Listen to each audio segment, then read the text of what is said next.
സ്നേഹമുള്ള സഹോദരങ്ങളെ, പ്രഭാതവന്ദനം. ഇന്നത്തെ വചനം വായിച്ചപ്പോൾ പെട്ടെന്ന് മനസ്സിലേക്ക് ഓർമ്മ വന്നത്, ഈ ഫ്ലൈറ്റിലൊക്കെ പോകാൻ തുടങ്ങുമ്പോൾ നമ്മളെ ഒരു വാതിലിലൂടെ കടത്തി വിടും അല്ലേ? ബീപ്പ് ബീപ്പ് എന്ന സ്വരം കേൾക്കും. അപ്പം പുറകോട്ട് മാറിയിട്ട് ഒന്നുകൂടെ കയറി വരാൻ പറയും. എന്നിട്ടും സ്വരം കേൾക്കുവാണെങ്കിൽ നമ്മെ ആകമാനം ഒന്ന് പരിശോധിക്കും അല്ലേ? ഇപ്പം നമ്മൾ എല്ലാം പെർഫെക്റ്റ് ആണ് എന്ന് പറഞ്ഞുകൊണ്ടാണ് നമ്മൾ അകത്തോട്ട് കയറി ചെല്ലുന്നത്. എല്ലാം പുറത്ത് വെക്കാനുള്ളതെല്ലാം നമ്മൾ പുറത്ത് വെച്ചിട്ടാണ് കയറി ചെല്ലുന്നത്. എങ്കിലും ചിലപ്പോൾ ഒരു കോയിനോ എന്തെങ്കിലുമൊക്കെ ചെറിയ ചെറിയ സാധനങ്ങൾ കണ്ടെങ്കിൽ ഇത് ബീപ്പടിക്കും.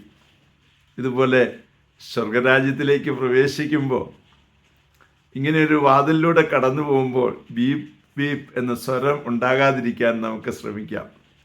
അതിനായിട്ട് നമുക്ക് നമ്മെ തന്നെ വിശുദ്ധീകരിക്കാം. നല്ല ഉദാഹരണമല്ലേ? ഇങ്ങനെയുള്ള കൃപാവരം ലഭിക്കട്ടെ, അതിനായി പ്രാർത്ഥിക്കുന്നു. പരിശുദ്ധ അമ്മയെ സഹായിക്കണേ.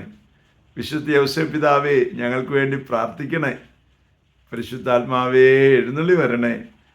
പരിശുദ്ധ പരമ ദിവ്യകാരുണ്യത്തിന് എന്നേരവും ആരാധനയും സ്തുതിയും പുകഴ്ചയും ഉണ്ടായിരിക്കട്ടെ. ആമേൻ.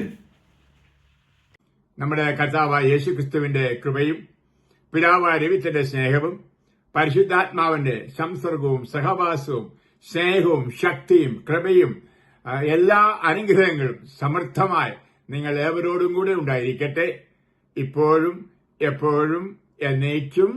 ആമേൻ.